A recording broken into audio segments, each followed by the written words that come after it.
చిరంజీవి గారు ఇప్పుడు కొత్తగా యాక్ట్ చేస్తున్న మూవీ విశ్వంబర. అయితే చిరంజీవి గారు ఈ విశ్వంబర మూవీకి ముందు లాస్ట్ యాక్ట్ చేసిన మూవీ బోలా శంకర్. అయితే బోలా శంకర్ మూవీ రిలీజ్ అయ్యి 2 ఇయర్స్ అయిపోయింది. అయితే చిరంజీవి గారు బోలా శంకర్ మూవీ రిలీజ్ తర్వాత 2 ఇయర్స్ టైం గ్యాప్ తీసుకొని ఇప్పుడు మళ్ళీ ఈ విశ్వంబర మూవీలో యాక్ట్ చేస్తున్నారు చిరంజీవి గారు. చూడాలి చిరంజీవి గారికి ఈ విశ్వంబర మూవీతో కూడా ఒక మంచి హిట్ వస్తుందా లేదా అనేది మనం ఈ విశ్వంబర మూవీ రిలీజ్ అయ్యాక చూడాలి. అయితే అషికా రంగనాథ్ గారు ఇప్పుడు కొత్తగా యాక్ట్ చేస్తున్న మూవీ విశ్వంబర.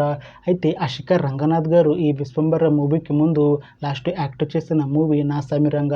అయితే నాసామిరంగ మూవీ రిలీజ్ అయ్యి 1 ఇయర్ అయిపోయింది. అయితే అషికా రంగనాథ్ గారు నాసామిరంగ మూవీ రిలీజ్ తర్వాత 1 ఇయర్ టైం గ్యాప్ తీసుకొని ఇప్పుడు మళ్ళీ ఈ విశ్వంబర మూవీలో యాక్ట్ చేస్తున్నారు అషికా రంగనాథ్ గారు. చూడాలి అషికా రంగనాథ్ గారికి ఈ విశ్వంబర మూవీతో కూడా ఒక మంచి హిట్ వస్తుందా లేదా అనేది మనం ఈ విశ్వంబర మూవీ రిలీజ్ అయ్యాక చూడాలి. అయితే విశ్వంబర మూవీ టీం ఈ మధ్య ఒక చిన్న టీజర్ని అలానే ఒక పాటని విడుదల చేసింది.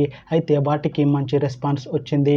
అయితే ఈ విశ్వంబర మూవీ టీం ప్రస్తుతం షూటింగ్లో బిజీగా ఉన్నారు.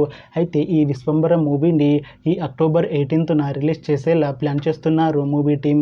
చూడాలి విశ్వంబర మూవీ రిలీజ్ అయ్యాక మంచి హిట్ అవుతుందా లేదా అనేది మనం ఈ విశ్వంబర మూవీ రిలీజ్ అయ్యాక చూడాలి. Thanks for watching this video friends. మీకు ఈ వీడియో నచ్చితే ఈ వీడియోని లైక్ చేయండి. ఇంకా ఇలాంటి మూవీ అప్డేట్స్ కోసం ఈ ఛానల్ని సబ్స్క్రైబ్ చేసుకోండి.